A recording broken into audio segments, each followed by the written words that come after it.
नमस्कार शेतकरी बंधूंनो, आज आपण घेऊन आलेलो आहोत जीटी शक्ती कंपनीचं हे पोर्टेबल स्प्रेअर मशीन आणि हा 100 मीटर पाईप।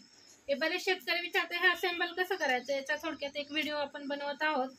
तर हे दिलेलं आहे तुम्हाला पितळी बुश, त्याच्यावर लावायचं आहे तुम्हाला टेपनॉल टेप, त्याच्यानंतर लावायचं आहे एक दुसरं पितळी बुश, त्याच्यानंतर लावायचं आहे तुम्हाला याच्यावर पण एक टेपनॉल टेप, त्याच्यानंतर लावणार आहे आपण हे प्लास्टिकचं एक निप्पल, त्याच्यानंतर आपण बघणार आहोत हे पाईपचं एक टोप याच्यामध्ये खोचणार आहोत। एक व्यवस्थित खोचायचं आहे, नाहीतर इथून लिकेज होण्याची शक्यता आहे।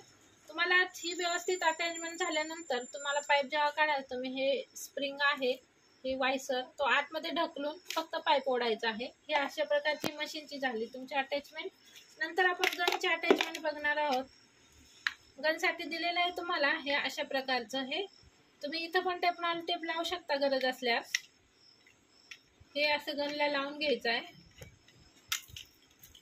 त्याच्यानंतर हा इथे पण टेपनॉल टेप लावायला विसरायचं नाही। तुम्ही व्यवस्थित टेपनॉल टेप लावला की तुम्ही इथं हे पॅक करून घ्यायचं आहे, म्हणजे लिकेज वगैरे होणार नाही। तर मी तात्पुरतं दाखवते तुम्हाला। त्याच्यानंतर हे पाईपचं जे दुसरं टोक आहे ते इथं बसणार आहे, ते पण व्यवस्थित प्रेस करून घ्यायचं आहे। व्यवस्थित नाही प्रेस झालं तर लिकेज होतं, व्यवस्थित आतमध्ये खोचून घ्यायचं आहे हे। तर नंतर काढते वेळी हे स्प्रिंग आत ढकलून हे फक्त पाईप बाहेर ओढायचं आहे। तर अशा प्रकारची अटॅचमेंट आहे आणि हे तुमचा ऑन ऑफ दिलेला कॉक आहे। ह्या मशीनद्वारे तुम्ही गनद्वारे तुम्ही ही मशीन ऑटो कटअप आहे, दूरवर तुम्ही स्प्रेसाठी गेलेला आहे, तिथून तुम्हाला बंद करायचं असेल मशीन तर तुम्ही याच्याद्वारे बंद करू शकता किंवा स्प्रे थांबवू शकता। नंतर आपण कॉक त्याच्यासाठी दिलेला आहे, प्रेशर कमी जास्त करता येतो या गनद्वारे। तर हे आहे अशा प्रकारचे अटॅचमेंट। हे दिलेलं आहे तुम्हाला चार्जर जे जीटी शक्ती कंपनीचंच आहे। तर चार्जिंग लावताना मशीन तुम्हाला याची एक पिन ह्या चार्जिंग सॉकेटला लावायची आहे, दुसरी पिन आहे ती आपल्या इलेक्ट्रिसिटी बोर्डाला लागेल। हे दिलेलं आहे तुम्हाला स्विच, हे दिलेलं आहे त्याचं तुम्हाला मोटरचा स्पीड कमी जास्त करण्यासाठीचं।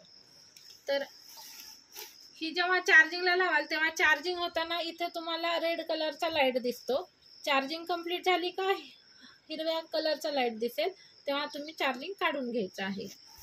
नंतर आपण बघणार आहोत इथं बॅटरी दिलेली आहे।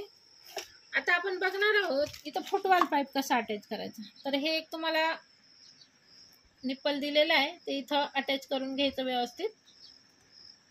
त्याच्यानंतर तुम्हाला हा जो फुटवाल पाईप दिलेला आहे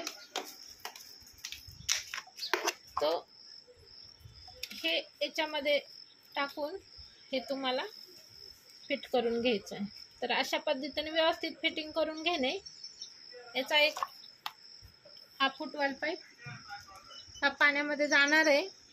मशीन तुम्ही टाकी किंवा वरती फळी ठेवून बाजूला ठेवून तुम्ही मोटर चालू करून फक्त हा पाईप घेऊन जाऊन तुम्हाला स्प्रे करायचा आहे। तर अशा पद्धतीने ही याची अटॅचमेंट आहे। तुम्हाला व्हिडिओ कसा वाटला, माहिती कशी वाटली ती आम्हाला जरूर कळवा, लाईक करा, सबस्क्राईब करा, धन्यवाद। आणि आत्ताच आपण जे 20 मीटरचा पाईप देतो या मशीन सोबत, ज्यांना हा पाईप नको आहे आणि 20 मीटरचा किंवा वेगळ्या क्वालिटीचा पाईप हवा आहे त्यांच्यासाठी हे अटॅचमेंट डायरेक्टली तुम्ही हे पाईपला दिलेलं हे कनेक्टर ते इथं डायरेक्टली बसवू शकता आणि हे डायरेक्टली गनच्या तिथे बसवू शकता।